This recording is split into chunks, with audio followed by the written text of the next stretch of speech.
what the mark of the beast really is whenever John introduces Jesus, or he says, "Greetings from the one who is, was, and is to come." Right. Well, then you notice later on it says, "I will explain the woman sitting on the scarlet beast with 7 heads and 10 horns. Five are kings, or 7 heads or 7 kings. 5 have fallen. One is, and one is to come." Okay, so the sixth. We're in the sixth. Okay, so that would be 6. 1 6. Okay, and then one is. One is. One it is, was, is to come. Right. So the first one is 6, which means we're in the 6th day. The second 6 is now 6. Okay. There's been 5 glacial,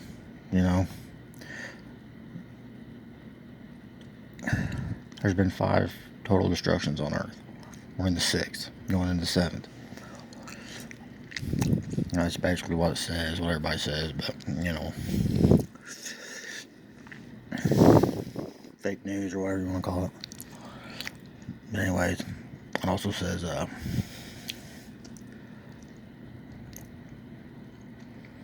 one is to come, okay? He who is, but is not, but yet is going to perdition, okay? That's what it's basically saying. Okay, so he who is not the beast, but yet is the beast, basically saying he's going to perdition, which means the snake, Ouroboros snake, eating its own tail, okay? Through the head of the snake, which is the lion, basically the beast, eating the prey. Then the tail is the one being eaten. Okay, so the second 6 is the beast. One is to come is the beast, the lion, the man.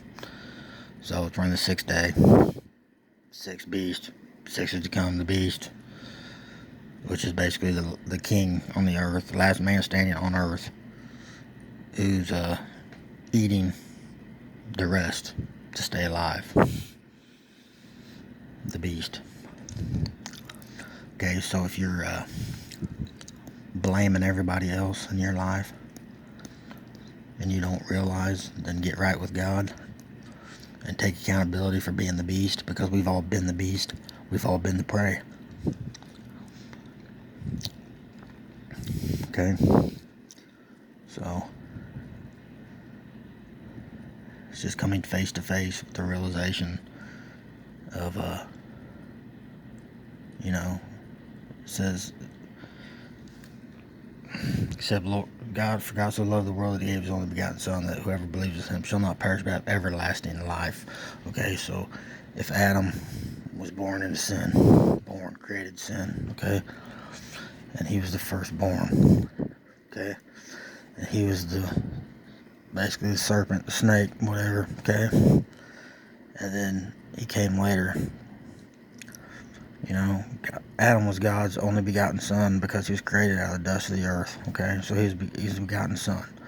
So if he was the serpent in the garden, and then later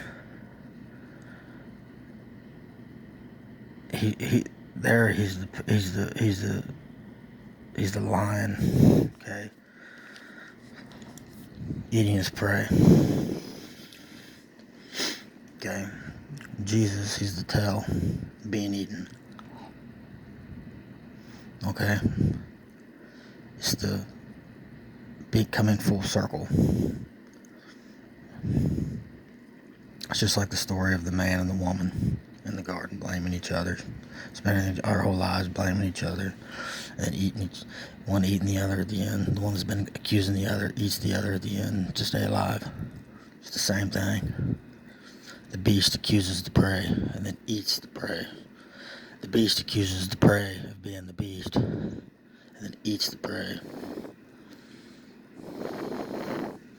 And vice versa.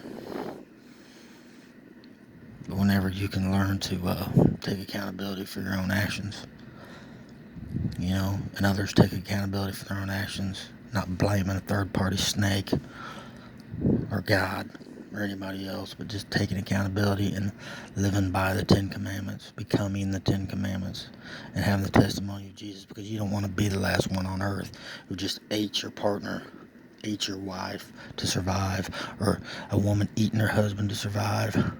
Being that, you know, you don't want to be, you want to both at the end be willing to give up your own flesh for the other, but neither one be willing to eat the other. That's what it's all about. That's harmony. That's when you see God face to face.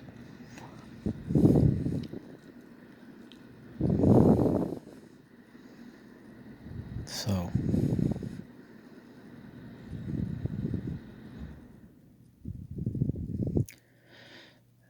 if it comes to the end of days and there's two people left on earth, I pray to be the one that lying down, giving my own flesh to save the one. But yet again, I don't want to curse the one. So I'm hoping he also will lay down, or her lay down, her flesh, and we can both just die together, married, as husband and wife should be.